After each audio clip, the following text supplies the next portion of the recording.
bem-vindo ao canal do Cego Reaça. Inscreva-se, compartilhe, e nos vídeos que apreciar clique no sinal de positivo. Esteja à vontade para interagir fazendo perguntas, colocações ou sugestões. A autoridade moral do Estado é a morte. Você já parou para se perguntar de onde o Estado retira sua autoridade moral? Por que a maioria das pessoas aceita suas ordens por mais que sejam estapafúrdias? Por que obedecemos mesmo que essas ordens claramente nos sejam prejudiciais? Provavelmente muitas pessoas diriam que as obedecem porque tais ordens emanam do povo e, portanto, são legítimas. Mas o que raios isso quer dizer? Se fizéssemos essa pergunta para essas pessoas, talvez elas dissessem que essa legitimidade vem de um consenso. O povo aceitou, o povo consentiu com isso, diriam elas. Mas será que é assim mesmo? Preste atenção, praticamente ninguém consente com todas as exigências do Estado. Pode ser que alguns senhores bovinos gadosos estejam mais propícios a aceitá-las caso seu fazendeiro favorito esteja tomando conta do curral naquele momento. Mas, se o fazendeiro for outro, elas não hesitarão em gritar: "Fora! Ele não! Esse não me representa!" E ainda há aqueles como nós libertários, que não aceitam fazendeiro nenhum e se recusam a fazer parte do rebanho. Com tudo isso, não importa quem esteja no poder, o descontentamento é permanente e a sociedade está sempre dividida. É só olhar à sua volta. Quantas discussões políticas você já não presenciou? De quantas você mesmo inclusive já não participou? De quantas pessoas já não se afastou por causa disso? Essa cisânia é tão grande que pais brigam com filhos, irmãos deixam de se falar, amigos inseparáveis se separam, e assim por diante. A rigor, consenso é sinônimo de unanimidade. Como podemos dizer então que a autoridade moral do Estado deriva do consenso se nem todos consentem? Muitos apelariam para o princípio da democracia e diriam que o consenso da maioria provê autoridade moral suficiente para que o Estado haja. Mas isso levanta outras questões. Por que uma maioria pode obrigar uma minoria a fazer algo que não concorda? Como, ao votar, as pessoas conferem aos governantes poderes que elas mesmas não têm? Quer um exemplo? O poder de agredir cidadãos pacíficos. Nós não podemos agredir pessoas pacíficas, mas governantes fazem isso constantemente. Se você considerar esses pontos, verá que o Estado não deriva sua autoridade moral de nenhuma ideia elevada. Ao contrário, se refletirmos um pouco, veremos que a autoridade moral do Estado vem de sua força bruta. Se não usarmos nenhum eufemismo, concluiremos que o Estado deriva sua autoridade moral da morte. Sim, isso mesmo, da morte. Simples assim. Nós nos submetemos ao Estado porque ele pode e irá nos matar se nós não nos submetermos. Pense nisso por um momento. Todos os rabiscos arbitrários escritos no guardanapo sujo da máfia estatal são aplicados sob a ameaça de baioneta, como diria o grande Murray Rothbard. Cada centavo que é arrecadado é porque há uma arma apontada para cada um de nós. Cada legislação estapafúrdia que somos obrigados a seguir vem junto com a ameaça de um fuzil encostado em nossas caras. Acha isso um exagero? Pois bem, experimente não pagar seus impostos ou não seguir as ordens dos mafiosos estatais para ver o que acontece. A ameaça implícita de agressão, incluindo força letal se necessária, está por trás de cada ato do Estado.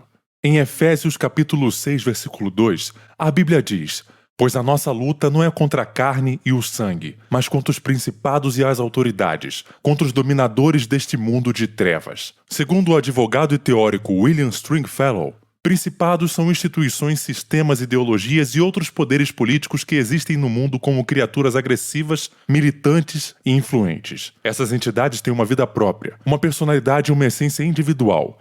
Stringfellow diz que o Estado é o maior principado que existe hoje. Ele é o dominador deste mundo das trevas. É um determinado Estado, aquele em cujo território por acaso nascemos, que paira sobre nossas cabeças, nos domina e nos obriga a fazer o que não queremos. A parábola da Babilônia, no livro de Apocalipse, ainda atribui a morte como uma realidade moral que domina os principados deste mundo. E uma vez que o Estado é o maior principado que existe atualmente, a morte o permeia e constitui sua essência, escreve Stringfellow. Mesmo que você não seja cristão, é difícil discordar dele. Murray Rothbard define o Estado apropriadamente.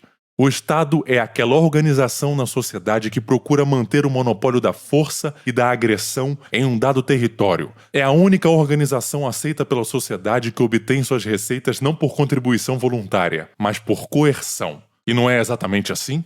Os senhores bovinos gadosos precisam convencer pacificamente os outros a pagarem pelo que têm a oferecer.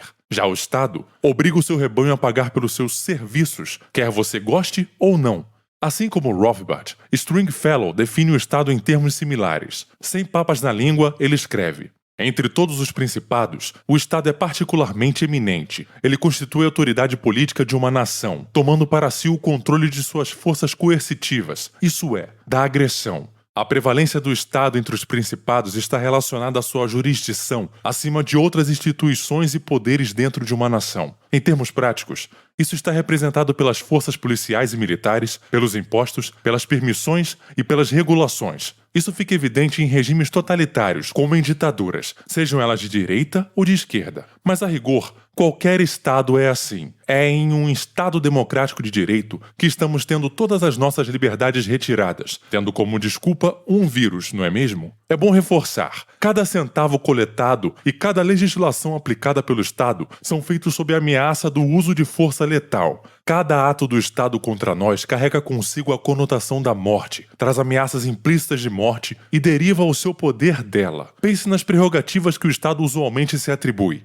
proibição de trocas voluntárias, imposto, inflação, confisco, conscrição, perseguição, monitoramento, prisão, exílio, execução, guerra e muitas outras. Todas essas prerrogativas simbolizam a morte. Onde quer que o Estado exerça seu poder, a base moral de sua autoridade é sempre a mesma: a morte. Esse é o único veredito para sua autoridade moral. Portanto, se o Estado é a morte, afaste-se dele o quanto puder e da maneira que conseguir. Quanto mais se afastar, mais plenamente viverá a sua vida. E para os ouvintes cristãos, lembre-se do que Jesus disse: se o Filho vos libertar, verdadeiramente serei livres. Obrigado pela audiência. Se gostou do vídeo, clique em curtir e compartilhe o vídeo em suas mídias sociais. Se inscreva no canal e clique no sininho para ser avisado de novos vídeos.